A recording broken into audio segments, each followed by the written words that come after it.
because you say my vote ain't gonna make the difference, it might be your vote to turn the tables. So go out and vote.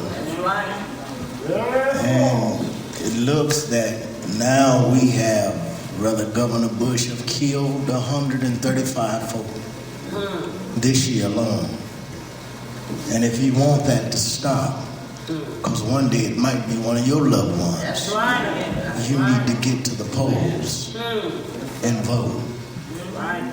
And even if they were guilty or innocent, God is the only one that can give life and take life. Right. It's amazing to me how man tries to put his handiwork in the plan of God. For even in crimes, both families are victims. No one family hurts worse than the other. For crime hurts us all. Crime hurts our community. Crime hurts our home. Crime hurts our state. And crime hurts our nation. But it's only one God that is able to come and stop all of this. So I'm saying to you this morning, get out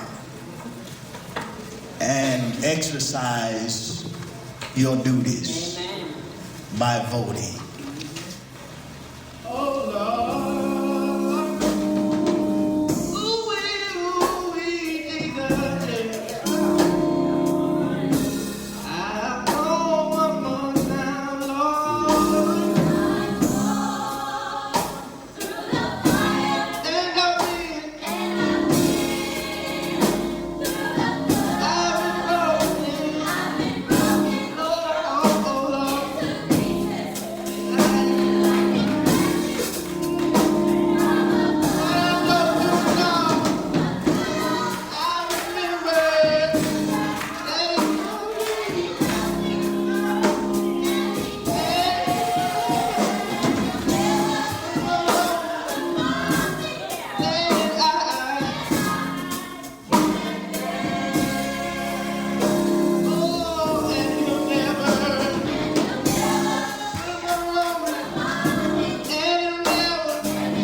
The last time I saw my son was the day he was set a date for execution, which was the 29th of November, 1999.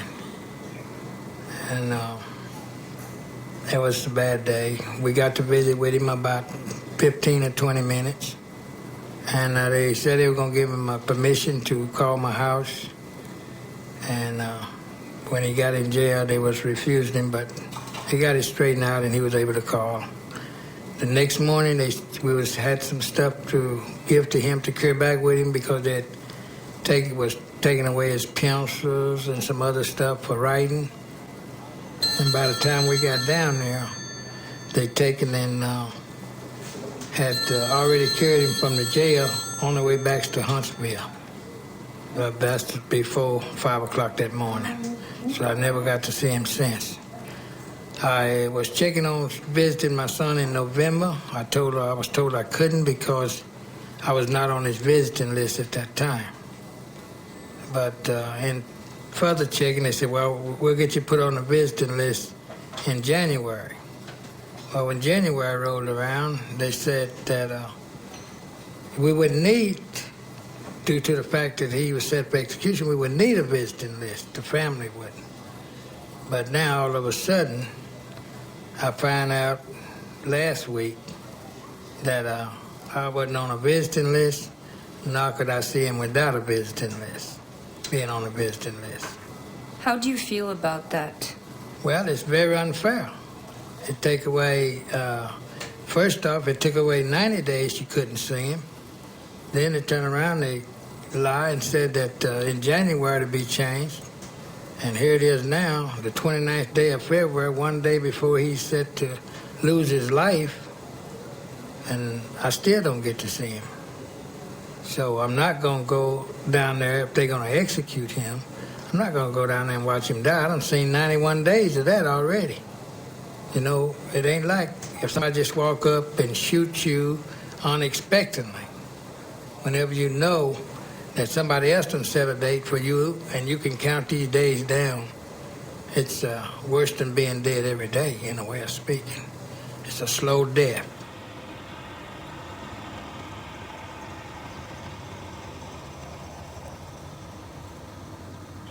My beloved friends, loved ones, and extended family, if I'm to die, I will die firmly embedded in my very fight. And if I cannot awaken and continue the struggle, then I ask that each one of you becomes my eyes, my ears, my mind, my legs, and most of all, my very heart.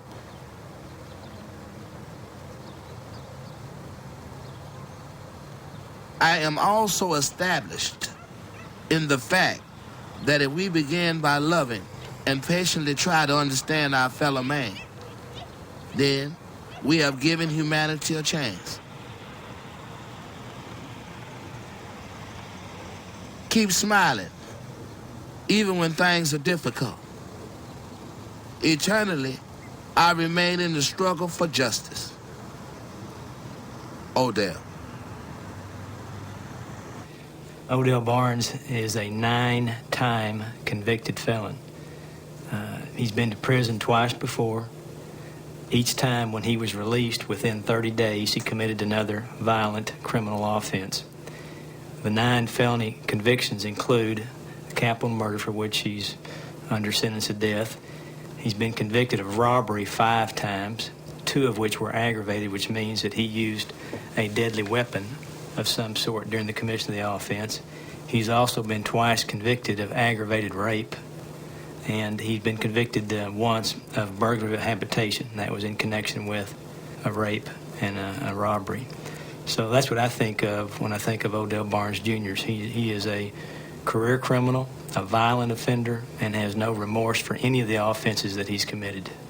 In this case, Mr. Barnes, given the extreme brutality of this offense, the victim, Helen Bass, was savagely beaten with a lamp, with a rifle.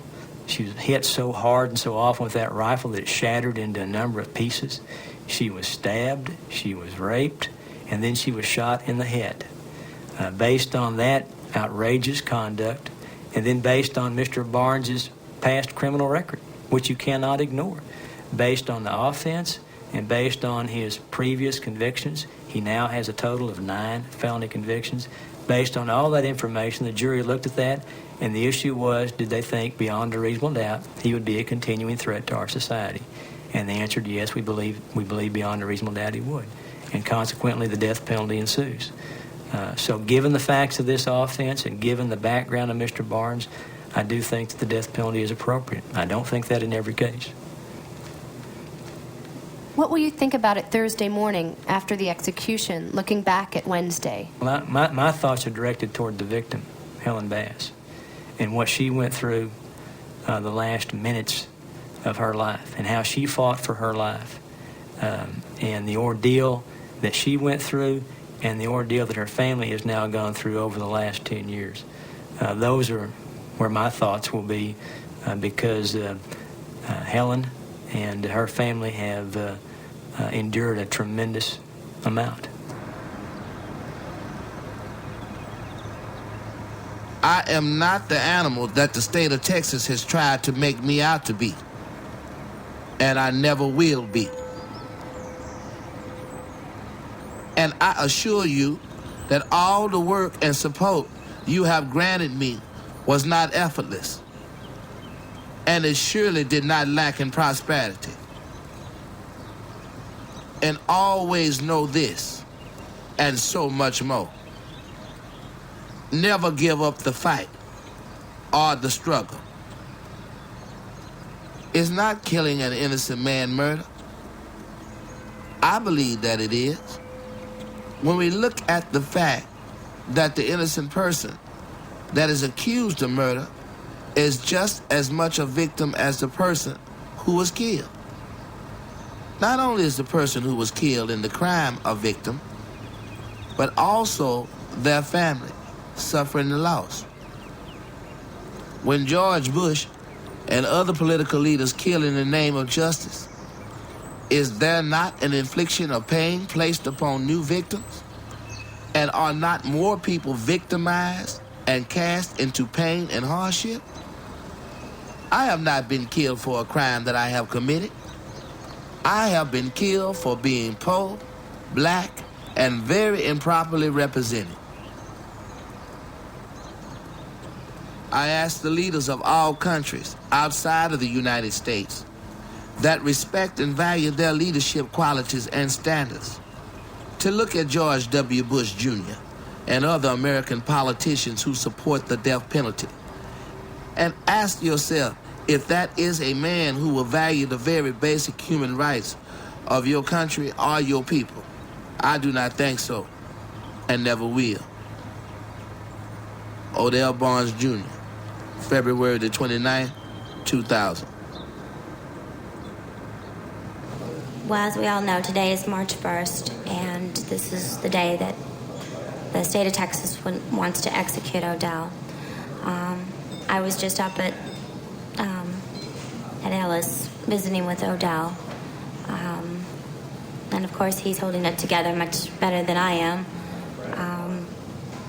He sends all of his love to everybody in France, and he can't even begin to express his gratitude.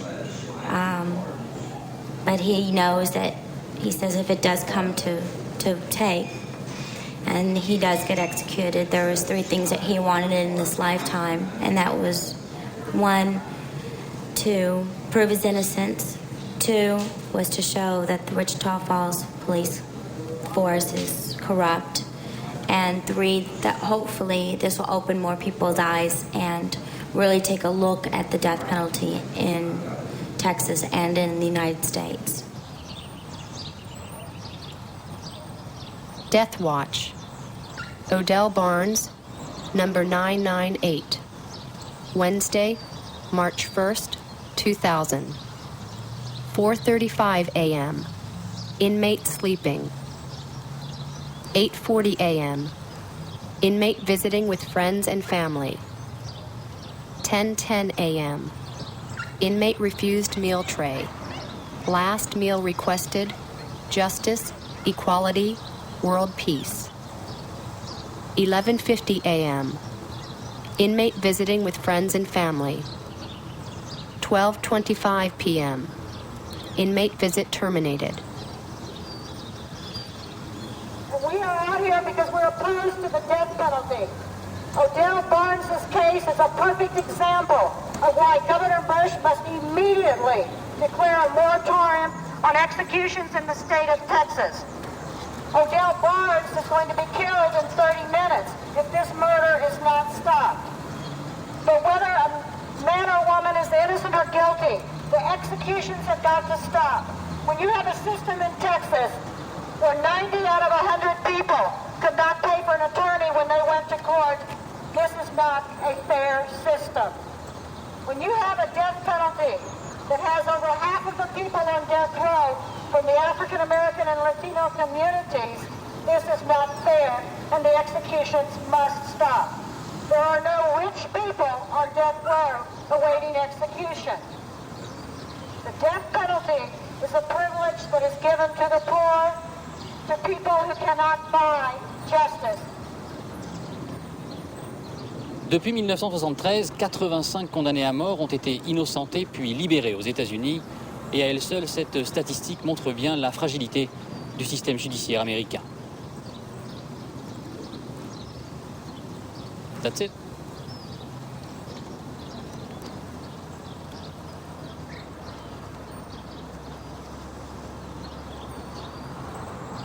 People have their own views about the death penalty. As a journalist, we have to be unbiased. We just report the facts, you know.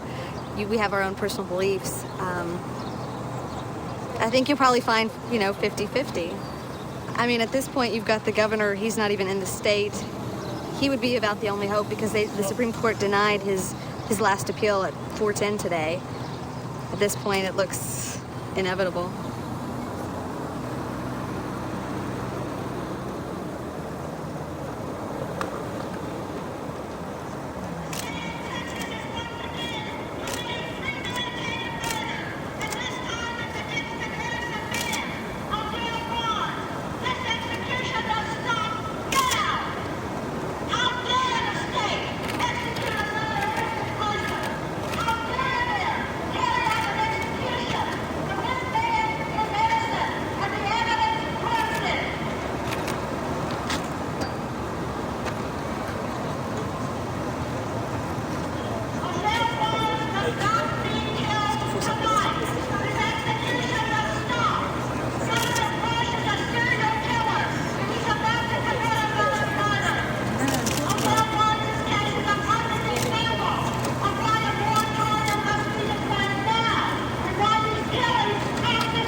Execution recording. Offender, Barnes, Odell. 6:14 p.m. Taken from holding cell. 6:15. Strapped to gurney. 6:17. Solution flowing into right arm. 6:19. Solution flowing into left arm. 6:24. Last statement. 6:25. Lethal dose began.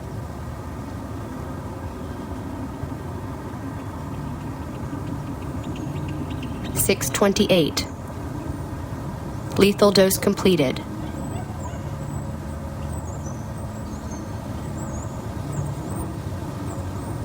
6:34. Pronounced dead.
During my afternoon visit with Odell, who was 31 years old, he said these words to me. He said, "World peace cannot be achieved by vengeance."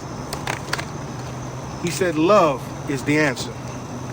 Taking his life is not justice." And the work of the lawyers and the appeals of the activists and all of us who worked to free Odell Barnes was not a plea of mercy. For if he had done this crime, then our plea to the governor and to the court system would have been one for mercy. But because we believe and know that he is an innocent man and have come up with the scientific and the evidentiary proof to prove it, we came today to ask for justice. It violates everything. Odell said it violates everything the founding fathers of this nation strove for, which is life, liberty, and the pursuit of happiness. He said that political hypocrisy runs high in this victim's rights atmosphere. He said that we need to spend more money on schools and homes and education versus spending money on this death penalty in the criminal justice system. He said lack of understanding what true love is. We lack understanding of what true love is, and we're creating more victims with the death penalty. Because in a few moments after the attorneys and the investigators give you their statement, we have to go and console their family. So there are more victims to this crime. I hadn't prepared a single thing to tell you. And after what I just saw, I don't know what to tell you. I'm gonna be honest. I can tell you that in Texas, all we have sought to do here is to find the facts and put it before some court, somebody, and look at them. I want to tell you that the men I stand beside are as honorable men as I've ever worked with. That they dedicated themselves and donated thousands of hours into this case just because we saw a real danger that an innocent person would be executed. My name's Lisa Milstein. I've been one of Odell Barnes' investigators for a couple years. These men behind me are very honorable men. They've worked very hard to try to save Odell's life. With all the investigation that myself and a couple other investigators have come up with, there is no justice that I have seen in the United States. Odell Barnes is an innocent man that was put to death tonight. And all he was concerned about was for me and the lawyers and everybody else concerned. The real murderers are still out there. I wanted to give up the fight and quit this job if he was going to be executed, but Odell's more concerned about me staying on with this fight and helping others. Governor Bush, I hope you really look at what you've done here because you killed an innocent man. Thank you. I think I've said about all that anybody can say, and I think my colleagues have said it better than I could. You know, if you come away with nothing else out of this tonight, you have surely witnessed that an innocent man was put to death. And I believe that.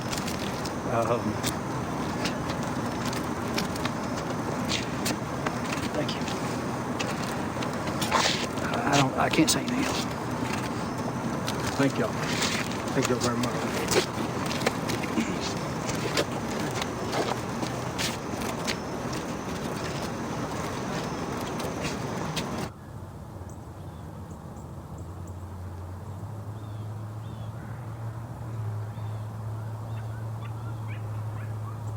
I want my body cremated. I do not want to leave my remains in this country. And I want to have my body sent to France. Because in my heart, that is where home is. That is where family is. And that is where true friends are.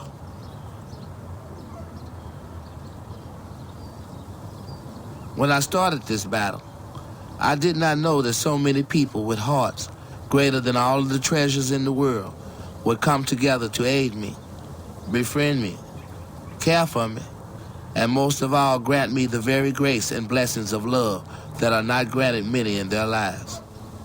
I am truly grateful. Y'all have healed me of a very troubled past. and a very harsh and difficult present.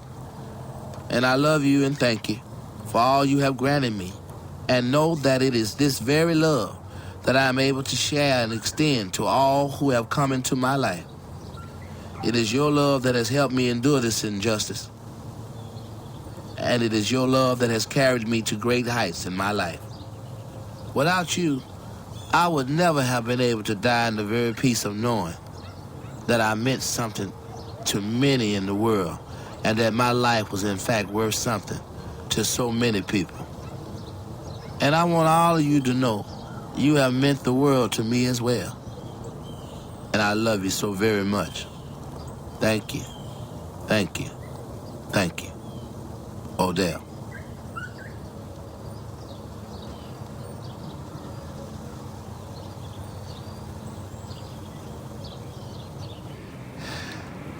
Well, I have represented people charged with and convicted of capital crimes for a very long time, since 1982. I've represented probably 25 to 30 people who've been convicted of or accused of capital crimes. Odell is the strongest case I've seen in a capital context for an innocent man. I've worked on a few that had real good innocence claims, but his was the strongest. I firmly believe that, as I said the other night, that Wednesday at 6 p.m. the state of Texas executed an innocent man. It's hard to express how we felt when we saw that. It's hard to express how we feel now, 2 days after the event. I've talked with the other lawyers briefly.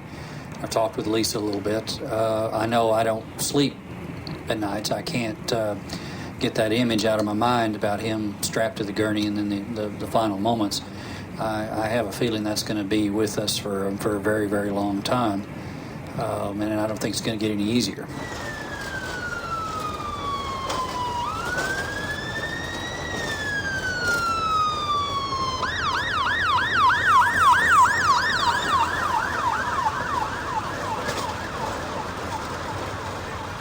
Good evening. A Wichita Falls woman is dead tonight. Police say it is murder. Helen Bass is believed to be in her mid-40s. She was found dead in her home at 1221 Harding Street about 5 o'clock this afternoon.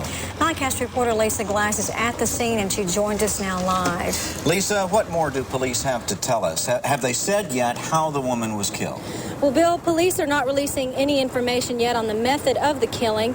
Sergeant Drury, who is in charge of the case, says some of the evidence is similar to last Sunday night's murder, although no correlations can be made yet. He says the back door here at 1221 Harding appears to have been kicked in, like the back door from Sunday night's murder in the Sunnyside Homes addition. Police say apparently Helen Bass had lived alone and was in her mid-40s. So far, evidence is sketchy. District Attorney Barry Maka is here at the scene. Sergeant Drury says this is a fairly new procedure requested by the DA's office so that Maka can get a better feel for a homicide case he will be trying in the future. Meanwhile, police are videotaping and taking still photos of all the evidence at the scene. Helen Bass had worked as an LVN at the state hospital. When she did not show up for work today, that is when relatives came to check on her, finding her dead in her bedroom. Major Davis, I noticed that they have not brought the body out yet. Why does it take so long before the body can be transported? And is this a normal amount of time? Well, it is. The main reason we have to make sure we can recreate this crime scene if we do any crime scene, and there's no immediate urgency in getting the body moved right away. And we first have to video and then photograph and then collect evidence. So we're not taking any more time than is needed on this case. We autopsy approximately 3,200 bodies a year. I personally have performed somewhere around 6,000 to 7,000 autopsies in my career. And in this particular case, I did the autopsy of Helen Bass in 1989. You have injuries which were received from a gunshot wound, there being a gun. You had blunt force injuries which either occurred from the rifle butt or from the lamp. And you have a stab wound, which apparently occurred from a knife. So you have to have picked up 3 different weapons. So some period of time took place for all these injuries to have occurred. Now, whether it was minutes or up to an hour or something of that nature, you really cannot say. And you cannot say, based solely on an autopsy, how many people participated in the death or execution of this woman, or if it was one person alone. Several photographs were taken at the time of autopsy, some of which I have here, which demonstrate several features that were important during the examination and determination of the cause and manner of death. The first photograph is one which shows the victim wrapped up in a bed comforter, which shows that that's the way she was brought to our office, but that also shows that that was an integral part of the examination and what the investigators found at the time when her body was discovered. The second photograph is one where we had removed the bed cover, and it demonstrated that her body had injuries on the back, there was blood dripping from the back, and that there was still some clothing that was attached to the head. So it was a kind of a layer-by-layer examination. This is one layer below. The next photograph is one which, along with its subsequent photograph, demonstrated an important feature in examining the hand, and that is that there was a break in the fingernail, and that demonstrated that there was a conflict, a struggle, and in this particular case, a defense-type wound with a break in the fingernail. This photograph reveals the gunshot entrance wound, which was important in that the internal examination demonstrated the range of fire rather than the external examination. So we were able to tell, examining the wound internally, that it was a contact range of fire.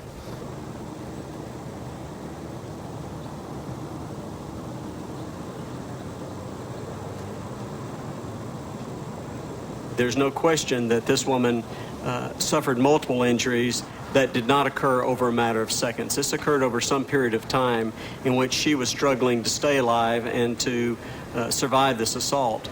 But the magnitude of injuries really escalated from a blunt force injury, which is a scrape, to a stab wound, which wasn't lethal but was still a penetrating injury, to finally a gunshot wound, which ended her life.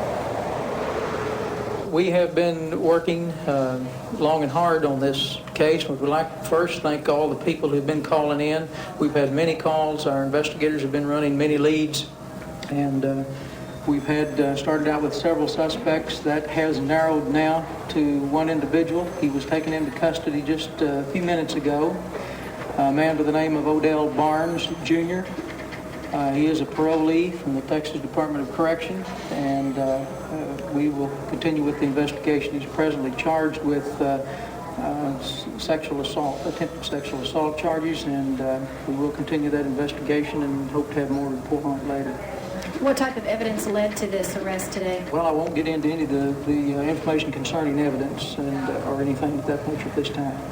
Odell Barnes Jr. was convicted of committing 3 armed robberies over an 8-month period. While serving only an 8-year probation sentence for the first 2 instances, he committed yet another aggravated robbery on January 20th, 1988. Police arrest them and they're prosecuted and sent to the penitentiary, and then they serve a little time. You know, I've said this many times before. The average stay for someone that receives a life sentence for murdering somebody in this state is about 7 years. So if they're serving as little as 7 years for the offense of murder, when they receive a life sentence, can you imagine how long they stay down there when they receive a 10-year sentence on burglary or theft? Not very long. District Attorney Maka says the most immediate answer is to provide more prison space, because no matter how many individuals you convict, Texas has just run out of places to put them. And Major Davis did bring up the point that this will all boil down to money, since funding for state prisons here has been difficult. Lisa, thank you very much for following up on that angle of the story.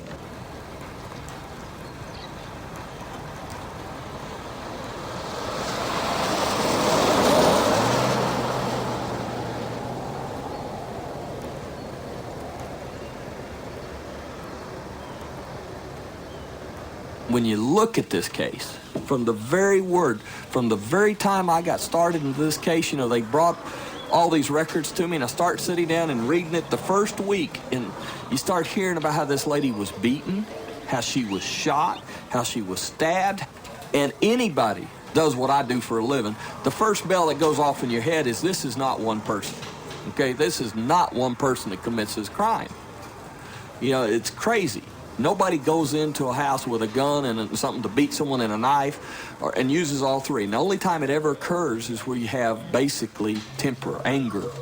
You know, that's the type of crime that you would expect to see that type of weapons with. This wasn't that. Me and my brother, we got off about 10:15, 10:30 that night. We was coming down Otis Post Street, which was College Street at the time. And as we came down the street, we seen someone jump the fence.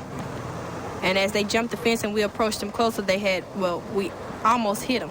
And that's how we noticed it was Odell Barnes. But as we looked where he had jumped from, we also seen another person running through the bushes. But we didn't know who the person was. When your brother testified that he saw one person jumping the fence, he never mentioned a second person. For one, my brother was driving, and I was the passenger. So maybe he was just focused on the road because he was driving. I looked. I seen someone running through the bushes. And I did make that statement. And I made other statements too, which was involved in the Odell case on other different things. I had made a statement. When you say that he was the only person on the premises, we met with a woman, Robert Brooks' sister, who said that she told the police that she saw two men leaving the property. One she couldn't identify and one she could. Can you address this? Well, I don't see that has any relevance. How does that affect Odell Barnes' responsibility for committing this crime? How does that affect the fact that it was his semen and his semen alone that was in the victim? How does that affect that it was his semen and his semen alone that was on the washcloth at the foot of the bed where the woman was murdered? How does that affect the fact that it was his fingerprint on the lamp? How does that affect that it was his footprint on the back of the checkbook? How does that affect the fact that witnesses put Mrs. Bass's gun in Odell Barnes' hands? None of that changes Odell Barnes' guilt at all. But you said that only one person was seen, that witness identified only one person. I said that a witness had seen. He was placed there at the scene. I'm not aware of anybody else having been seen there that could be identified. Would you be interested? How does that change Odell Barnes'? How does that change the fact that it was Odell Barnes' semen in this victim? How does it change that his fingerprint was on that lamp? And when I say it was on the lamp, it was on the lamp as demonstrated by the expert in such a way to hold it, to hit her with in the back of the head. None of that has changed. Whether there was 2 other people or 10 other people on the crime scene, none of that changes Odell Barnes' guilt.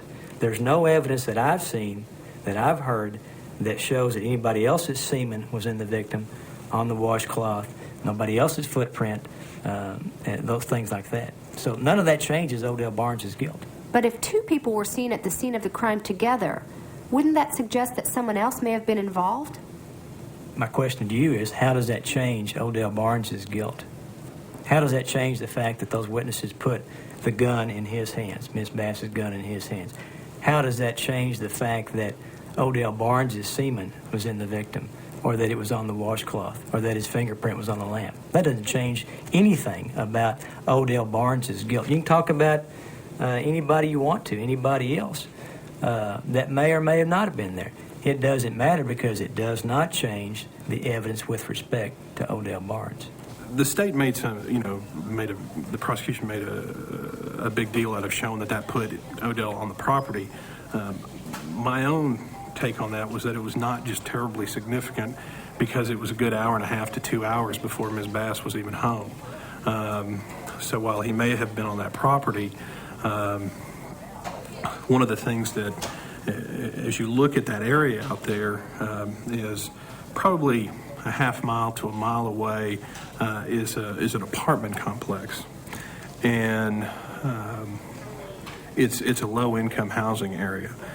And so a lot of those people don't have cars and stuff, and to walk to an area that has, grocery store, what have you, you can cut across a school property there, and so I would imagine that people jump that fence and cut across that property to save some time on a fairly regular basis.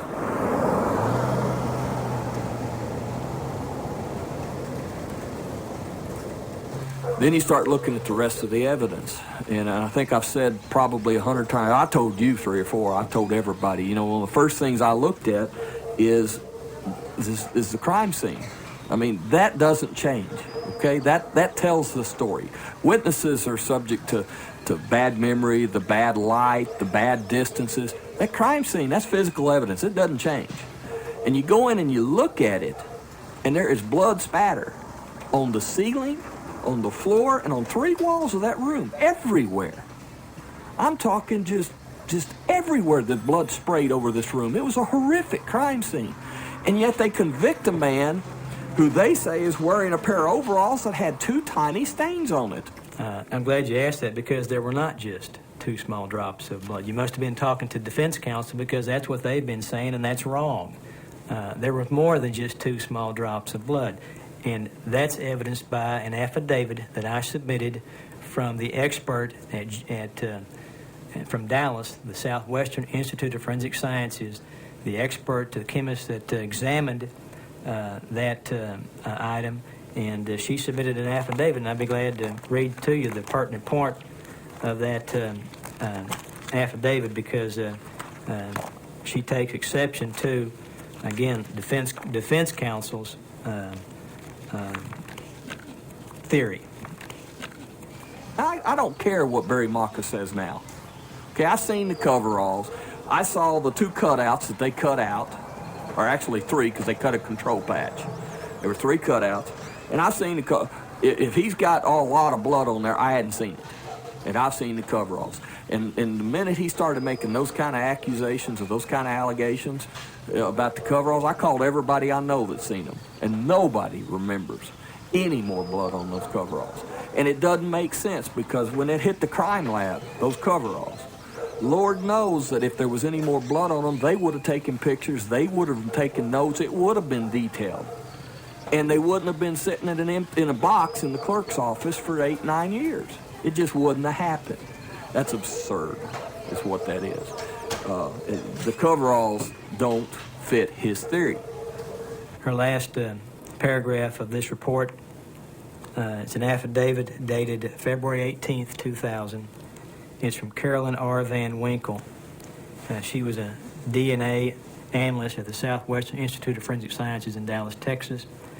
And she stated, with regard, she has found the two blood stains from the coveralls, and her last sentence reads, additional blood stains were also identified on these coveralls. So more than just the 2 that defense counsel has apparently told you about. But a lot? Was it a lot of blood, or do you know? The coveralls were introduced into evidence at trial for the jury to review, and there was blood, appeared to be blood on the coveralls. And again, as the expert pointed out, she did testing on 2 of the blood stains, but there were additional blood stains were noted on the coveralls. And again, those coveralls were introduced at trial for the jury to see. This is a drawing, actually a pair of drawings, that the original criminalist who examined these coveralls made at the time the examination took place. And the drawing shows the 2 areas that were tested scientifically, both at the crime lab, Swift's, and ultimately also by me. The 2 areas are indicated here as T1 and T2. Those were test areas, and C, which is a control area. There are various other places on the garment that the criminalist tested for the possible presence of blood. There were 2 identifiable spots on one sleeve that could be identified as worthy of scientific study. Nothing else on here even merited a scientific investigation at all. No, we do not have the coveralls. We have, through a motion to the court, requested that the coveralls be returned to us. I've spoken with the district attorney's office. They've indicated they're not willing to turn those over to us. I have seen them. It appeared to have been looked at by a laboratory, had 2 swatches. By swatches, I mean 2 small squares removed from, as I recall, one of the sleeves that were used for testing purposes. I didn't see any other testing that had been done on it that showed a presumption of human blood to be present Usually what a lab will do is they will do a presumptive test. They will determine all the areas on a garment that may have blood on it. Usually it'll be marked with a P+. And then if it shows to be positive, that area will be tested, usually by cutting that swatch out. I saw only 2 small swatches on that sleeve. No other indications of blood on it. There were some stains on the coveralls, but they resembled more the stains that were on his jacket as well. Mr. Barnes was a roofer. They could have been mistaken by some for blood stains, but in a lab under a presumptive test, they would not have shown as a blood stain. He wasn't wearing the coveralls that they say he was wearing. In fact, what he had on was a brown coat that his dad had given, Odell Sr. had given him. He had on a pair of old gray faded out 501 Levi jeans and a pair of white tennis shoes. And this is what he was wearing because that's what he worked in, would go to work. But he would take the coveralls sometimes with him because it was like in the wintertime and up on the roof it would get cold and, he would use the coveralls along with the coat. But that Wednesday night when he came in, he wasn't wearing the coveralls because when I was in the kitchen unpacking my dishes and stuff, the coveralls were laying across my washing machine.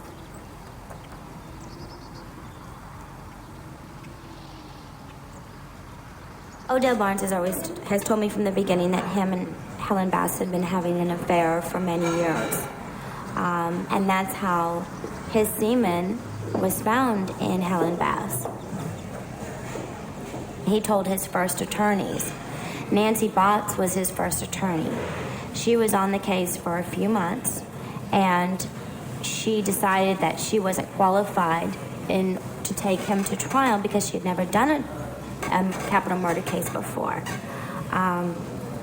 So before she decided it would be better for someone with more experience to take the case, the police came up with some outlandish allegations against her and went into her home, and all of her legal notes that she was having her interviews with Odell, they took them all. So everything that she and the lawyer were talking about, it's confidential. They knew, the district attorney knew because they took her notes, and that's against the law. So in those notes, it did clearly state, because Nancy Botts told us so, was that Odell did tell her that Helen Bass and he were having an affair for many years. I, on behalf of the Helen Bass family, am greatly offended by the allegation that she had a consensual sexual relationship with Odell Barnes Jr. That is an absolute falsehood.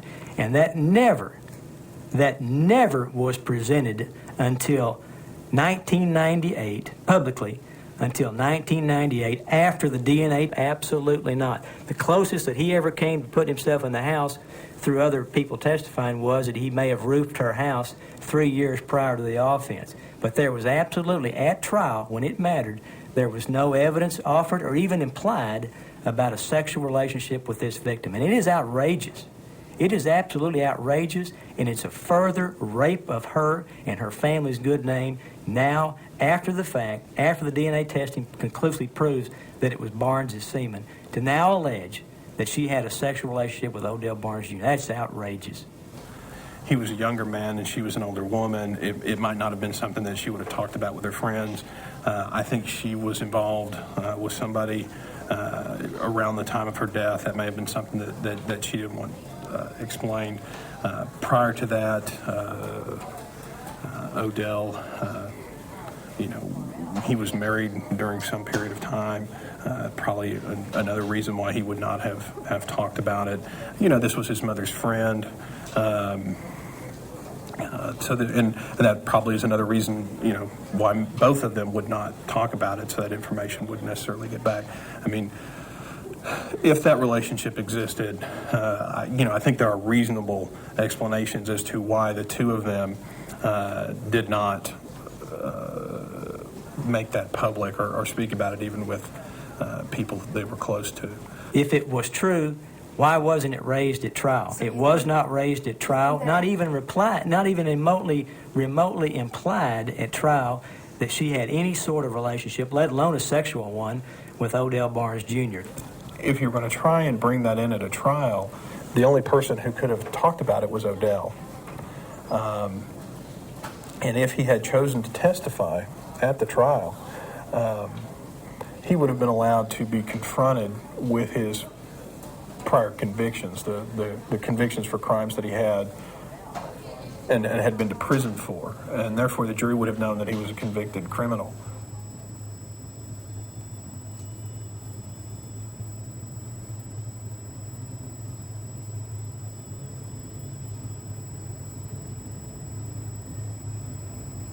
A lot of times, we can have the same findings as the prosecution's lab as we did in the Odell Barnes case, but the interpretations are very different. And I mean, I feel like a lot of the government criminalists interpret things the way the prosecutors want them to. And I know from my own experience, when I worked for a government lab, when I interpreted things scientifically and it upset the prosecutors, they were very, very unhappy and didn't support the science. They only wanted it their way. In 1998, the defense, Mr. Barnes' attorneys, had asked for DNA testing in federal court, in a process we call habeas corpus. That request was denied by the judge. Notwithstanding the denial by the judge, I went ahead on my own and had the DNA testing done. Anticipated that the defense may try to raise an allegation of actual innocence or whatever, come back into state court and allege that. So on my own, I went ahead and did the DNA testing because I certainly don't want to put an innocent man on death row. In a typical ejaculate from a male who has not had a vasectomy, you'll have the fluid, which is seminal fluid. We test for that by a protein marker called P30.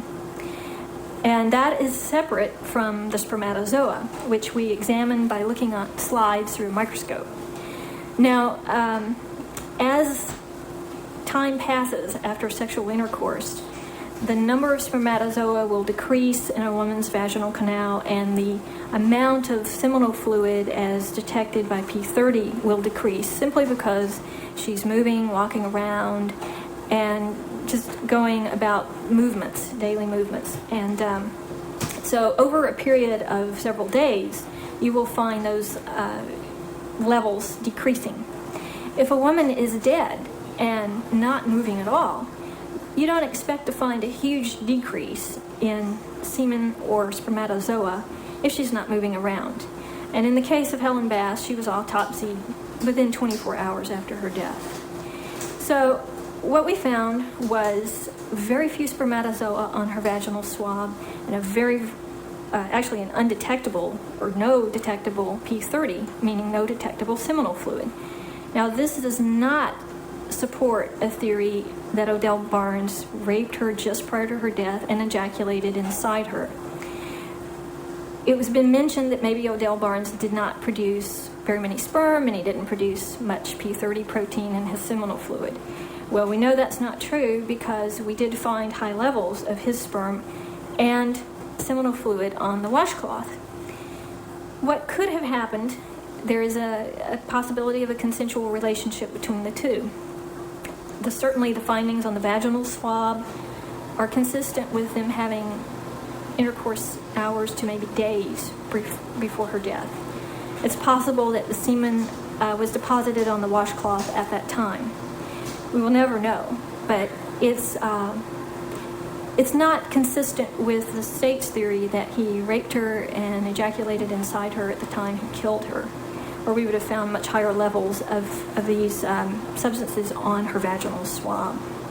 Miss Bass was a nice woman, good woman, kept a nice house, worked at a state hospital here in Wichita Falls.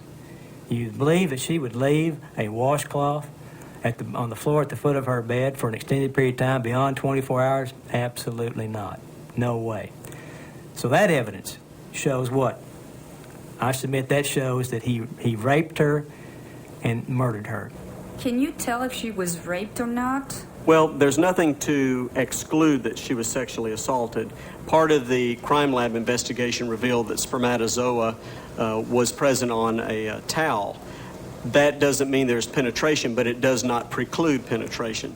A woman of childbearing years typically does not suffer injuries solely from the penis itself.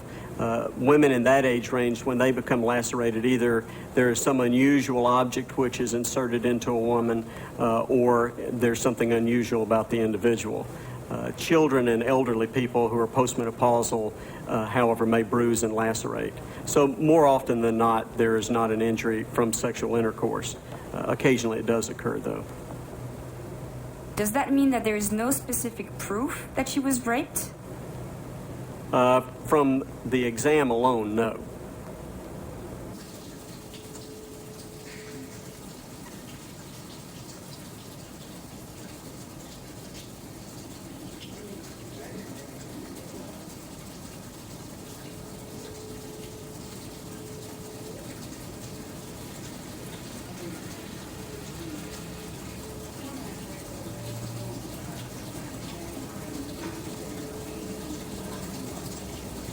There was a woman that testified saying that this was a brand new lamp, that this fingerprint would have had to come just recently because she just purchased this lamp. And also, if you look at the lamp itself, it's very banged up on the bottom. It was one of the weapons that was used to injure her with. They found one pinky print on the lamp, which if someone was using that as a weapon, they would have had to hold on to it with both of their hands. Now, one fingerprint would not, there would be a whole handprint of Odell. So I went and spoke to Corey Bass, and I asked him about this lamp, and he told me that no, this lamp had been in his mother's house for years and years, ever since he can remember. No one else in the world, to my knowledge, has fingerprints like me. No one else in the world has fingerprints like Odell Barnes. Odell Barnes was a suspect in the case, and consequently, his fingerprints were compared. So we wouldn't expect anybody else's print to match the print that the expert determined was Odell Barnes's. Some investigators and some agencies don't like to complicate their case, working it all the way through to a logical conclusion. When they get enough of a case to identify a subject and get charges on that subject and enough information they think they can present in court, they'll stop. They won't carry it all the way through and see if all of that information does actually play out. Things are not always what they appear to be.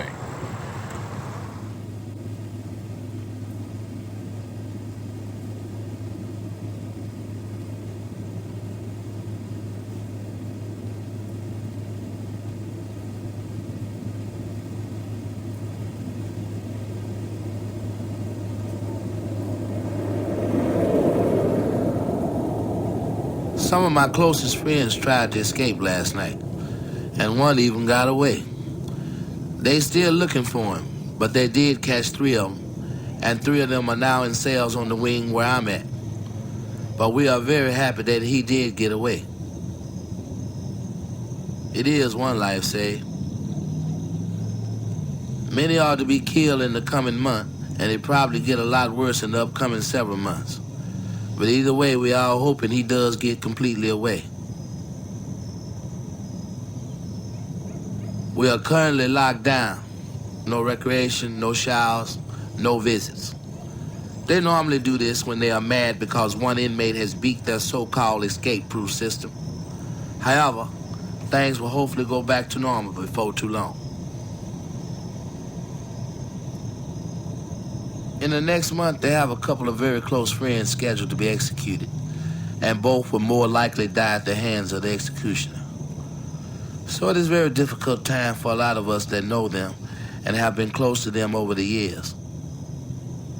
Both have been here many years, and one has asked his lawyers not to try to save him any longer. Eternally in the struggle for justice. Your brother I remain, Odell.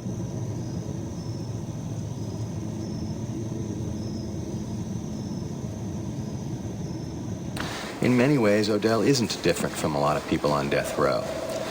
As I wrote in my story, there are a number of cases whose circumstances really parallel Odell's. The salient points are, first of all, they had prior records, so they were legitimate suspects. But then, once the investigation started and they were fingered, any evidence that seemed to lead away from their guilt was either ignored or eliminated. They had bad defense attorneys at trial, and you put those two things together and you get a conviction.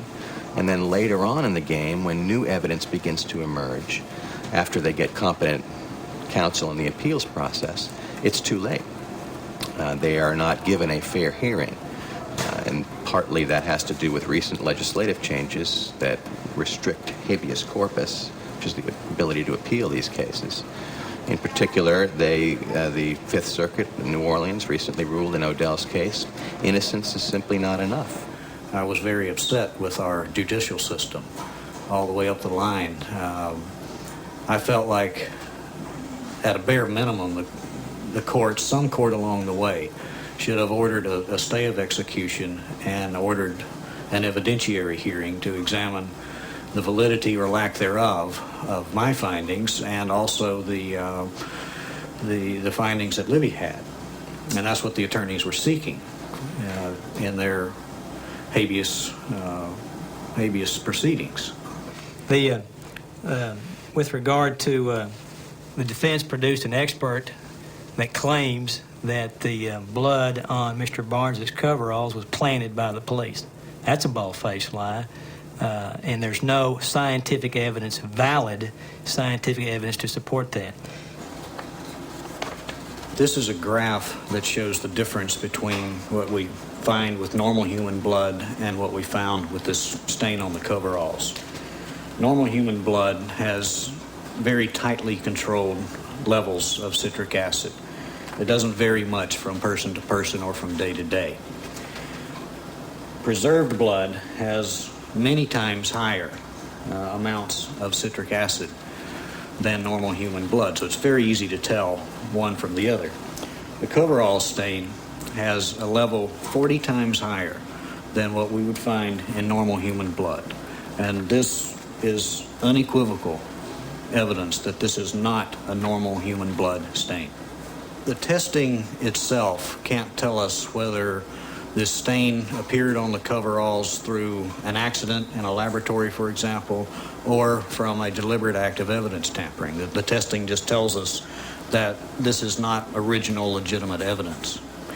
Knowing how laboratories work, however, particularly reputable labs such as SWIFT's, the Southwest Institute of Forensic Sciences, it would be unconscionable and unheard of for such a laboratory to have such an accident occur and not document it, not own up to it. So the odds are that this blood was deliberately placed on these coveralls, just from a common sense perspective and knowing how these laboratories work. Why would they do that? I think there are a lot of reasons why somebody would plant evidence, but the cases that I've been involved in where this appears to have occurred, and there have been 2 or 3 of them, it typically involves an unsavory character, somebody who's known to be or believed to be a bad guy. And for whatever motivation, somebody decides to incriminate them scientifically. And I believe that that's likely what happened in the Barnes case.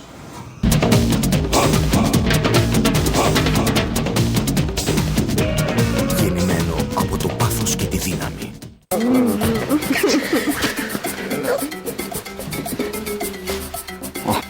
Πρέπει να πεταχθούμε στο περίπτερο. Μια που πας δεν κοιτάς και τι γίνεται με το στεγαστικό μας. Ευκαιρία είναι. Πού την είδε την ευκαιρία ήθελα να εδώ και εγώ είμαστε και μας λέει. Αλλά βρίσκουμε και τα κάνουμε. Ανοιχτό είναι το Open 24, δίπλα είναι. Μία το καταναλωτικό, την άλλη κάρτα, τώρα το στεγαστικό. Γεια σας. Γεια σας. Ήρθα για το στεγαστικό. Μόνο λίγο γρήγορα σας παρακαλώ γιατί έχουμε αφήσει τη δουλειά στη μέση. Σε 2 λεπτά θα έχουμε τελειώσει. Ωραία, έτσι θα τελειώσετε εσείς για να τελειώσουμε κι εμείς. Νέο δίκτυο καταστημάτων Open 24 με τραπεζικά και ασφαλιστικά προϊόντα Eurobank. Αγάπη! Έτοιμο το στεγαστικό. Open24. Για να μην περιμένουν οι επιθυμίες σας. Η κοιλιά μας, τα φουσκώματα, τα αντιαισθητικά μαξιλαράκια στη μέση μας δημιουργούν προβλήματα όχι μόνο στην εμφάνισή μας, αλλά και στην υγεία μας. Τώρα όμως, με το Apto Master κοιλιακών και με ολιγόλεπτη καθημερινή άσκηση, όλα αυτά μπορείτε να τα κάνετε παρελθόν. Μετά από λίγες ημέρες θα νιώσετε τη διαφορά όχι μόνο στα ρούχα σας, αλλά και στο σώμα σας και στα επιδοκιμαστικά βλέμματα των ανθρώπων που βρίσκονται στον κοινωνικό σας κύκλο. Η ζωή σας αλλάζει με το Apto Master. Ένα όργανο απόλυτα ασφαλές, με γρήγορα αποτελέσματα και πανεύκολο στην αποθήκευση και τη μεταφορά. Αν σας ενδιαφέρει η σιλουέτα αλλά και η υγεία σας, τηλεφωνήστε τώρα στο 010 27 08 080 και το Apto Master θα έρθει σπίτι σας στην εξαιρετική τιμή των 88 ευρώ. Είναι μια προσφορά της Super TV Marketing. Το 2002 παντρεύομαι. Το 2003 το συνηθίζω. Το 2004 είναι οι αγώνες. Το 2005 κάνω και δεύτερο παιδί. Το 2006 εξοφλώ το Κόρντομπα άτοκα. Τώρα όλα τα Κόρντομπα με εξόφληση το 2006 άτοκα και 500 ευρώ έκπτωση. Τι δώρο να τις κάνω με τα 500 ευρώ?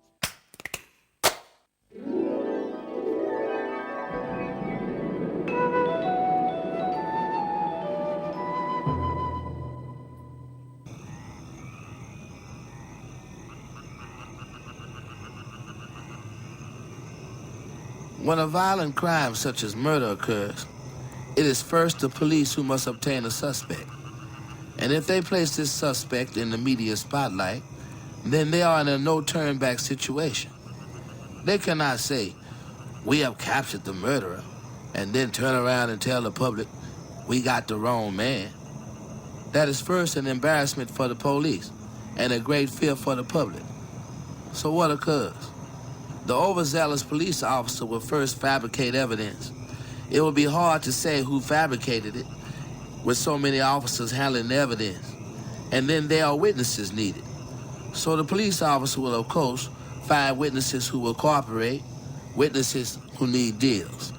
The judge will appoint inexperienced lawyers, normally friends within his golfing circle, past prosecutors or even lawyers who do not care about the truth or the rights of the accused. And he will order them to represent the accused at the cheapest possible rate, and in doing so, the lawyers will first try to get the accused to plead guilty to a crime he has not committed by trying to convince him that the best thing to do is plead guilty to the crime for a life sentence. And if the accused continues to argue his innocence, they will then do their very best to convince him that if he goes to trial, no matter what they do, he will receive the death penalty. I have written all of this because I have been the suspect, the convicted, the falsely accused, and very much a victim. In the struggle for truth and justice, I remain Odell Barnes, Jr.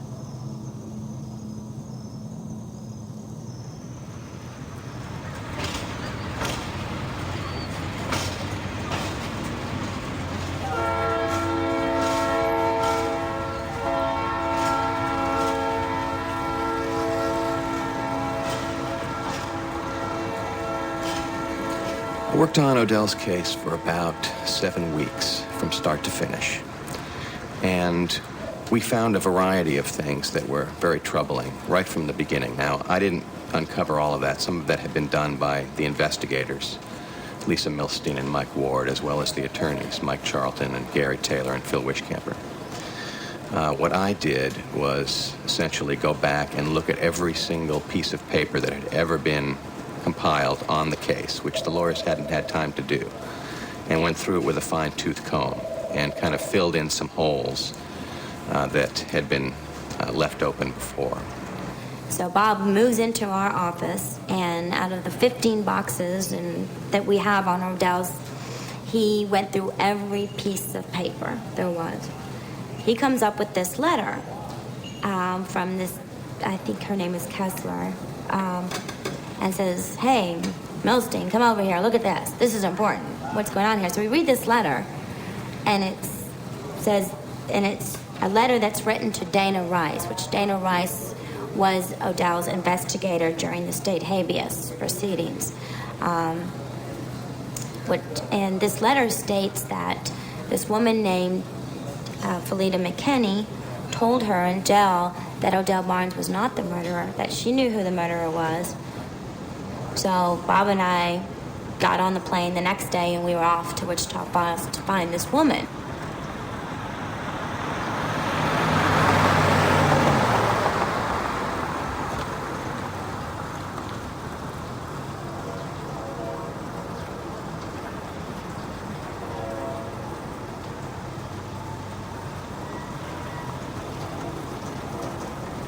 Odell Barnes did not kill Miss Bass. I know this from the bottom of my heart. I know. You know, I wouldn't be sitting here right now today telling y'all this if it wasn't true. And Randy, he showed me the gun and everything. And he told me, he said, don't tell nobody that I have this gun. Randy, he used to carry a razor blade behind his ear all the time. One time, we went into these people's house and he was gonna buy some dope, but he didn't have any money. And so he cut that guy with that razor blade. They was fighting on the ground and stuff, and then the guy picked up a stick and hit me behind my ear with a nail. We went to this abandoned house and we smoked. Randy, he started seeing shadows and stuff, and he told me to get in the back room. And I went in the back room and the window was broke out. And I told him, I said, Randy, you tripping, you need to just calm down. And all of a sudden he pulled out a pipe, a little short iron pipe. And he hit me in my head and told me, first he told me to lay on the floor on my stomach. And I said, I'm not doing it. And I tried to go out that window. You know, when he turned his head, I tried to go out the window, and he snatched me back in the window and popped me in my head, and just blood just started scooching out.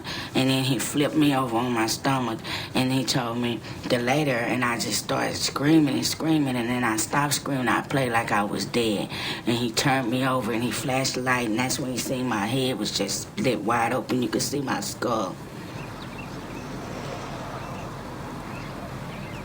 We went down in this alley called Hootersville, and the guy that was with him that I thought was Odell Barnes years ago, he come down in the alley and he was telling Randy that he wanted that gun, and him and Randy was arguing about the gun. After Randy and that guy was arguing on the side of the building, he came to the passenger side of his sister's car and opened the door, and he asked me what was I doing, because I was peeking my head up over the seat, but I didn't want him to know that I was looking at him, you know, because he had started beating me. So he got in the car, and I said, Randy, where did the blood come from? He just said, just shut up and hit this, and stuck the pipe in my mouth, right? And I was just blow the smoke out, and then after you get high for drugs, you know, everything else doesn't really matter.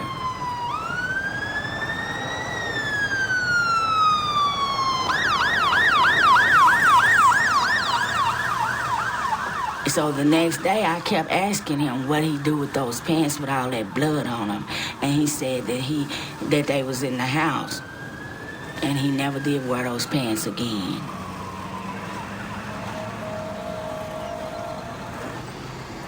I grew up with Odell from like the 7th to 8th grade all the way into high school. We played football together. We was in track together. We was in the summer times together. We just, you know, it was 4 of us that ran together. Wayne, Paul, me, and Odell, we all ran together. And we just like it was a little group of guys that ran together that stayed out this way, you know. The following morning, they said that Mrs. Bass was killed. I was on the job. His mom and Odell came and picked me up from my house, and we went to work. When we got to work, Odell was telling me about a gun that he had, and that he had got it during the night from his father's house. So I just took it for interest, and, you know, I was the type of person that could sell anything on the streets. we left and tried to go sell the gun to my dad. Odell wouldn't get out of the car. He gave me the gun. He stayed in the car, him and his brother. I went inside and showed it to my dad. My dad looked at the gun and he said, "There's one bullet missing. Where's it at?" I said, "Odell shot it in the air one time." He said, "Did you see him shoot it?" And I said, "No, I didn't." He said, "Well, do you know if he really shot it?" And I said, "Well, he told me that." He says, "Well, I don't want to mess with the gun. I don't know where the bullet went to. I don't want to mess with it." So I took the gun and left from my house and proceeded over to the King Square Apartments, which are the gardens. We went over there, and there was a guy over there, and me and Odell knew him, and he asked me to go up and ask him did he want to buy it. And I went up to him and showed it to him, and they thought the gun looked pretty nice, so they were willing to give us money for the gun. So they gave us the money for the gun. We scored the dope, and we commenced to leave from the area over there. When we were leaving from the area over there, we come on this back street, which is the street over here, is where Miss Bass' house was at. When we come around the back street, as we approached the school area and turn down this one street right here, which would be Otis Polk Street right here, there was a lot of polices. There were polices with dogs. There were cameramen. There were people all over in the field and stuff. And we were like, something's going on. Something's not right. There's something that's happened. And at that time when I said that, I said something's done happened real bad. And then Odell just turned around out of the blue and said, "Oh man, somebody done killed Miss Bass." Well,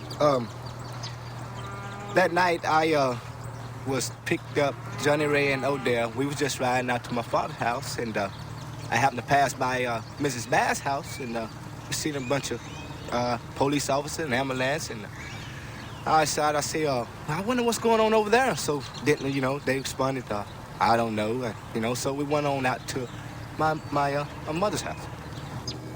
When they picked us up from the military base out here, where you keep hearing the airplanes from, the police was waiting at the gate, and they had got him for attempted rape, and that's what they were needing to pick him up, something to pick him up on. Of course, they had evidence, and they had belief that he had something to do with the murder, but they needed something to pick him up on, so they picked him up on the rape. When they picked him up, they had me, him, and his brother. They took him to jail, and they asked me a few questions. They told me they would be talking back to me, and when I talked to them the next day, when they came to my house, and they told me that they knew of a gun. Odell had a gun within this week of this murder, and I was like, yeah, I seen him with a gun. They wanted to know where the gun was at. So I told them, I said, well, he gave the gun to me, and I said, I wouldn't have sold it. And they wanted to know where did I sell it and who did I sell it to, and I told them that the people that I sold it to were street people, and they wouldn't want to talk to the police. They would just rather not have anything to do with it. So I went to the people where the gun was at, and I told them that the gun could be probably in a murder or something, and could I get the gun back? And they were like, well, we want our money back. So I went to the police, and the police gave me the money, and then I gave the money back to the people that we got the gun from. And then I got the gun, took it to my house. Detectives come out to my house and got the gun from me and took it back, and come to find out the gun was Mrs. Bass's gun. So that's what made me believe that Odell had did it, because he had told me that he stole it from his dad's house on Flood Street. But when the police got that gun back from the people that we sold it to, it was actually that lady's gun. So that right there, from that point on, I knew that he had something to do with the murder, or he was there at the murder. And the only thing that just made me give all the information that I had to give, because I could not believe that he would bring something like that to me, and we were best friends, and not tell me about it. I would say this, at the time that we were friends, if he could have told me about a murder, I couldn't say that I would say I could testify him in a murder or not, because he was my friend. But for you to cross me and put me in a murder and I not know nothing about a murder, it's different. So I had to clear my name, you see? And that's what the whole thing, and my testimony was the same testimony a year before the trial and a year after the trial. You understand? Because I was always brought up, if you tell the truth, you can tell it over and over again. But if you don't tell the truth, you always going to make a mistake somewhere down the line. He testified that he had seen Odell Barnes that night and observed Odell Barnes in possession of a handgun and had gotten possession of the handgun through Odell, and he had in turn given it to his sister. I think her name was Deborah Humphrey.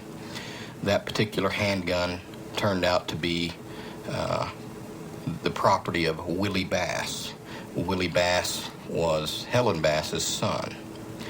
That piece of evidence was introduced to show that a theft occurred. He broke into the house, a burglary of a house, and took property. So that proves that aspect of the aggravating factor to get it to a capital murder charge. Mr. Humphrey, our technique was to cross-examine him to show that at the time this offense was committed, he was a crack cocaine dealer, that he, in fact, was the one who had committed this offense. I say what do unto others you had them do unto you. And what goes around comes around. I know he'd one have to sleep, lay down and go to bed and think about that. He'd one have to think, Odell still got family here, He still got brothers and sisters that love him, nieces and nephews that love him. He still got people here that care about him, think about him every day. But the Johnny Way situation, he's going to live with that, That's all I can say. He got to live with that. I don't have no bitter feelings toward him, I'll speak to him. Hey, that's life. What goes around comes around. That's the way I feel about it. He have to live with that. Do you think he was lying? Yeah. I think he was lying, I think he was just, like I say, he had a little sleepwalking or something out there on something he might have done, to testify against my brother. And other people that did it too also had, Everyone gets congested. It was in '89. I owned a service station that I had sold on a lease purchase to a gentleman, and I had gone to collect rent at that place. And when I got over there, the gentleman always paid in cash and small bills, so I had to wait for him to go gather up the money. And as I was standing waiting to gather up the money, a group of guys were outside in the bay of the garage talking, and I was standing just inside the office. And I guess they didn't realize that I could overhear what they were saying, so they were talking about Helen Bass and the murder. And really they were talking about the gun. One of the men, named Johnny Ray, had the gun and was trying to sell it to one of the other gentlemen that was in the group. What I heard was that this group of guys were giving Johnny Ray a hard time. And I heard him, make the statement that, and I've had trouble trying to remember exactly the terminology, but it's something like the bitch wouldn't give it up, so I did her, or I did her because she wouldn't, I did the bitch because she wouldn't give it up. Something in that type of terminology. And that's really when I really started listening more intently as to what was said. This guy's not gonna get with you and come to you and be with me and say he heard me talk about the murders. There's nobody's gonna do that here. You understand what I'm saying? This person is just a hoax. This is a letter that I wrote to Barry Maka, a colleague and friend for many years, and I felt like that this is something I had to do. Dear Barry, after reading Sunday's paper and the letter to the editor that came out in today's paper, I thought I should say something. I have tried to call you, but you were out. So I've decided to write you this letter. The letter, 10 years. Where's he been for 10 years? He knew Odell Barnes got convicted, knew he was on death row. Where's he been for 10 years? But more than that, how does that change his letter, anything in the letter? How does that change Odell Barnes Jr.'s guilt? How does that change the DNA evidence? How does that change, again, the conclusive, factual evidence that it was Barnes' semen in the victim and on the washcloth? How does Brock's letter change the fingerprint on the lamp? I wish I had said something earlier, but I fear becoming involved in all this. But after reading the paper, I know that if I don't say something, not only myself, but every person involved might be committing murder. If this boy dies before the whole truth is known, and it turns out that he did not kill the woman, then we have all committed the same crime that we're putting him to death for. Barry, please look into what I have told you before you let this boy die. I would have never thought that saying something in a store on Jacksboro Highway that was full of white customers would get back to a lawyer in Dallas, but it did. If this lawyer catches up with me, I will talk to him and I will tell him what I have just told you. But I will not tell him this on the phone. He will have to come here and ask me. I don't want to become a pawn in this because I think I will end up the loser. And I do not want to do anything that will make you or your staff look bad. We both know that the police don't always do the best job investigating crimes, and I think that this is one of those times. I would hate to see someone involved get away with murder, but the police just wanted to close the case. I don't care if the man in the moon dropped on the planet and happened to be in Miss Bass's backyard. What would that have to do with the extremely strong evidence against Odell Barnes?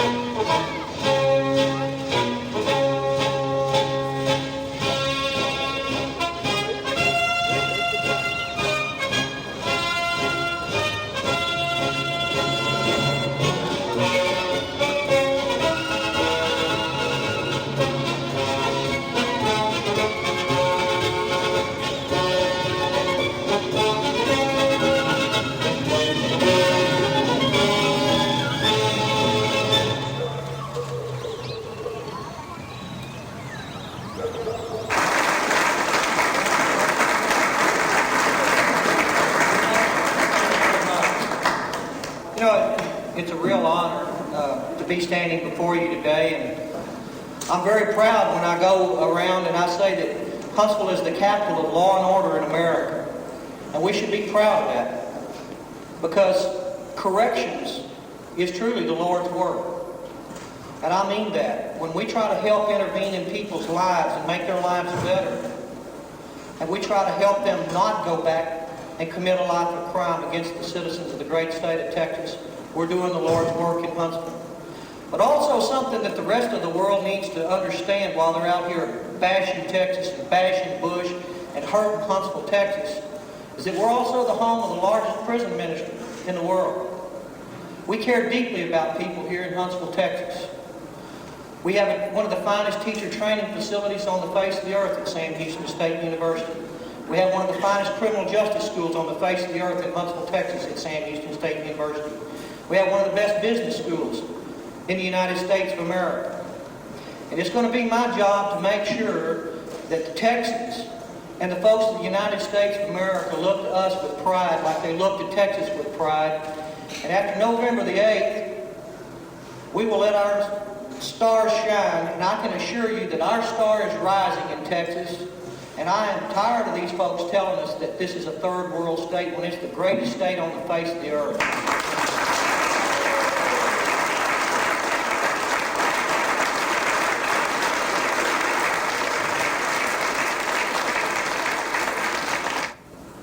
You see, I want for the rest of the country what George Bush has done for Texas. And that's a great and a good story. And we got about 8 days left now. We're getting down on this ninth day, down to about eight and a quarter left now. I want to challenge you. I want to challenge you to go make a difference in America. Go make a difference in the world. That's what this election's about. I want George Bush to be the next president of the United States for a lot of reasons.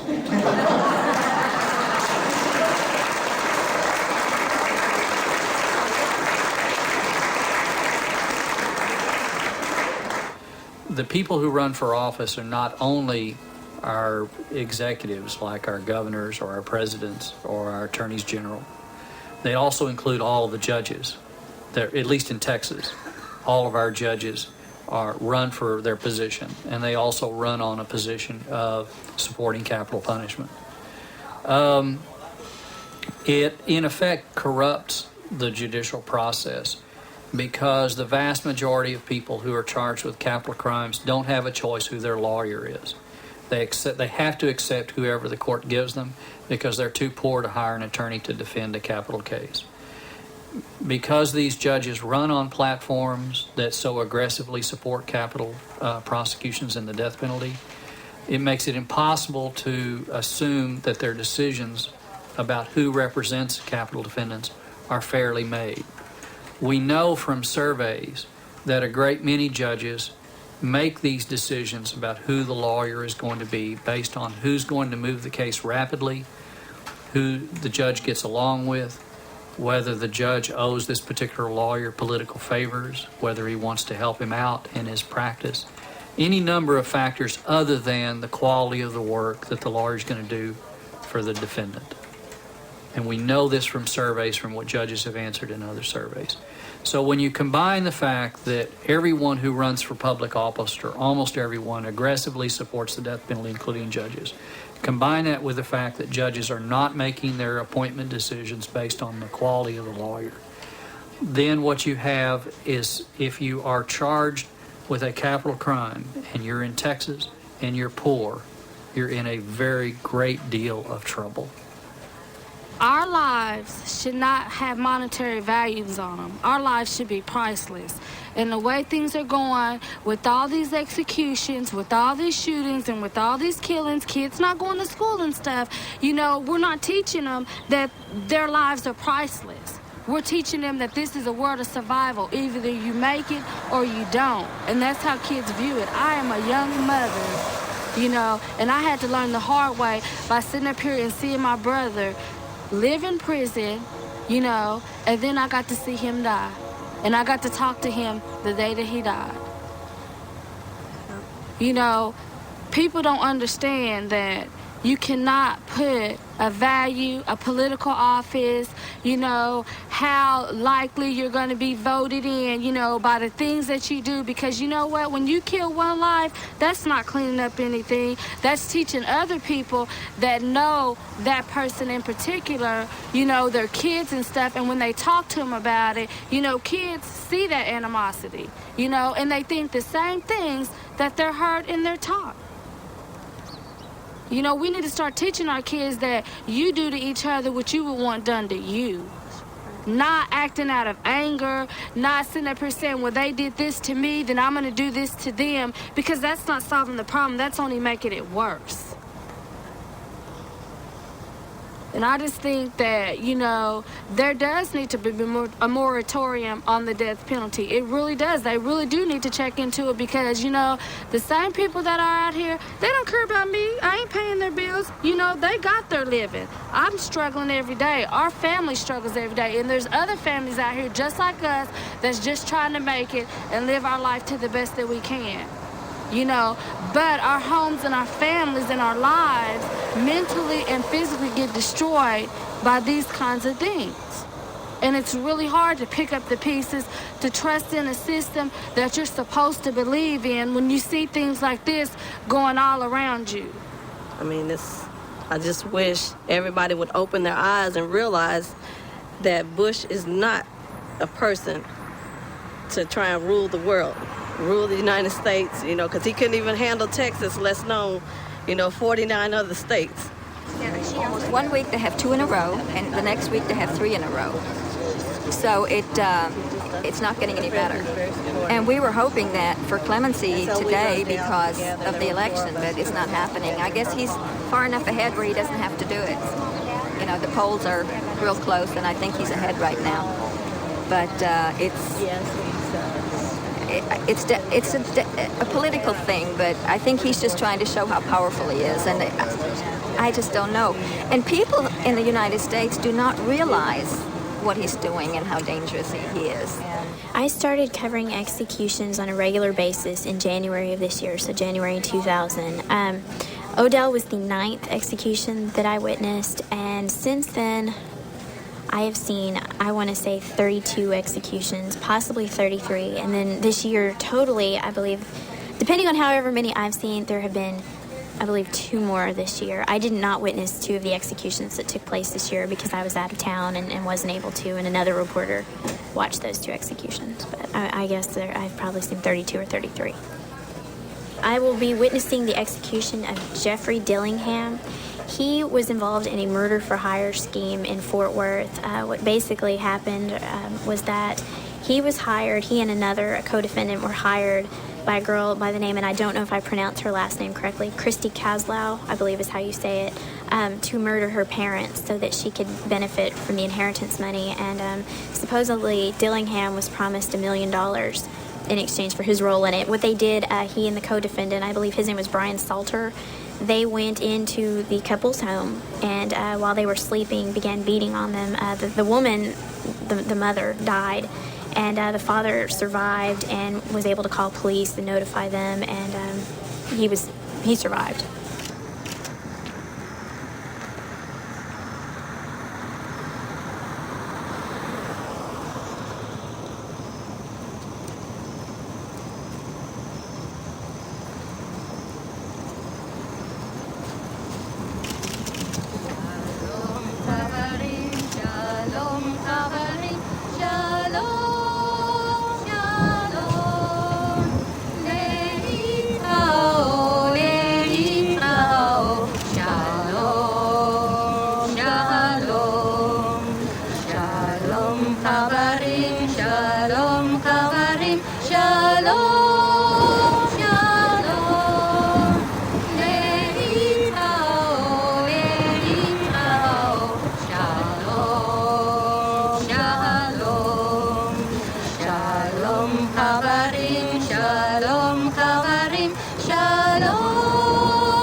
I presided over executions in my state.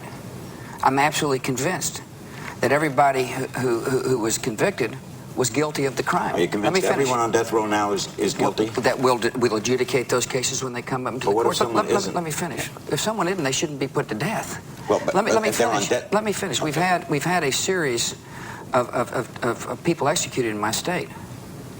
These are people who were found guilty by a jury of their peers. These are people who have had full access to the courts of law. There's no doubt in my mind that each person who's been executed in our state was guilty of the crime committed. I support the death penalty for this reason. When the death penalty is administered in a swift and sure and fair way, it will save lives. It will save lives. Innocent is electrocuted. No one has been executed. Well, but Illinois knows that... Well, if that's the case, then that's fine for the governor to do what he did. You're asking me, I'm the governor of Texas. I preside over executions in my state. If DNA got some people off Texas, off the death row... Then we would examine every case on death row. But you're asking me about the people who have been put to death in my state. And you know they all did it. Yes, absolutely. The process begins very early that day. We met Odell at Ellis 1, which was death row at the time. And we went back into Huntsville and awaited his transfer to what's called the Walls Unit, which is where the death chamber is. We were told to assemble at what's called the Hospitality House there in Huntsville to meet with the chaplains to have explained to us what would happen. They spent a good deal of time with us and tried to explain what would happen, but ultimately nothing can prepare you for that experience. At a little bit before 6 o'clock, we were taken to the Walls Unit and put into a waiting room where all of Odell's observers were frisked. We were ultimately taken out of that room into another waiting room inside the Walls Unit within less than 100 yards of the death chamber. And we were set down in the waiting room with the Wichita Falls media and some other media personnel. And after what seemed like an eternity, a guard came in and opened the door and said, "Now, friends of the condemned." And those words still ring in my head, the friends of the condemned. They call them the condemned. And they walk us down a long hallway, out a steel door, into a little garden. It is as pretty a garden as you'll ever see inside 4 walls of steel and concrete. And they walk us down this little pathway that has this garden on both sides. That's really kind of beautiful. And then Off to your right, you can see the waiting hearse from the Huntsville Funeral Home, backed up to the gate. And you walk in through another steel door, and it's locked behind you. And as you approach the glass, you see Odell Barnes already strapped in with what we call ace bandages wrapped around his hands. You couldn't see his fingers. He was wrapped in bandages from his hands all the way up his arms, with the needles already inserted and a solution already going through his veins, not the lethal solution, but a solution. And Odell was allowed to make his last statement, which he did. The warden gave the signal, and within a few seconds, Odell started to gasp. And to say that is a humane way to kill somebody is ludicrous. There is no humane way to kill anybody. But for that kind of death, it appeared very violent. There was a reaction by Odell when he was dying. It was not pleasant to look at. It's impossible to describe. But I know it only took a matter of just a few minutes, but from the time the solution started running until he was pronounced dead by the doctor was a god-awful eternity. Just horrible waiting. You could hear prayers in the room. Lisa Milstein broke down. It was as miserable as an experience as you can imagine.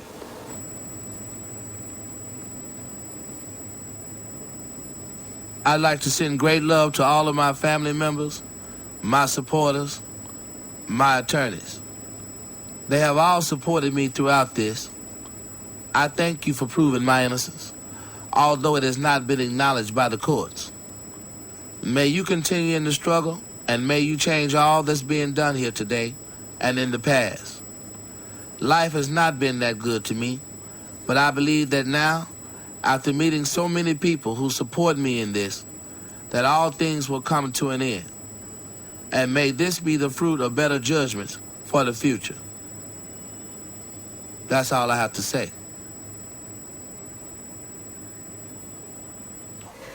Yeah, it's later on after everything was over, they kind of wanted me to come back the next day before I, view his body, but I was very insistent on that I was going to see him that night. And they did. After a while, I got, to go to the funeral home to see him. And he's just, laying up there like he's asleep. Like, he had a little smile on his face that, he was at peace. He really was. Yeah.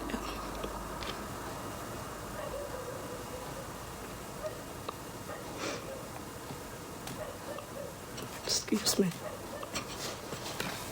Do we kill people in this way and then demand human rights around the world? We bomb countries and put sanctions on them and starve their women and their children, and yet we kill people in our own country? My God, what have we come to? And since there is a God, and I believe there to be a God, then we're in a circumstance where the God of justice, there is no statute of limitations on murder and injustice carried out by the state. And America has to answer for what she has done. Well, look at this gentleman, Odell Barnes. He had a criminal background. There wasn't anything socially redeeming about him, and that, in fact, in the deed, he deserved what he got. Well, for those who would speak like that and think like that, when you look at a poor, educated, young black man in America without a hope of going forward and receiving all of the blessings and fruits of America, whatever you say Odell Barnes is negatively, I want you to always remember, look across his forehead, and what you'll see is made in the USA.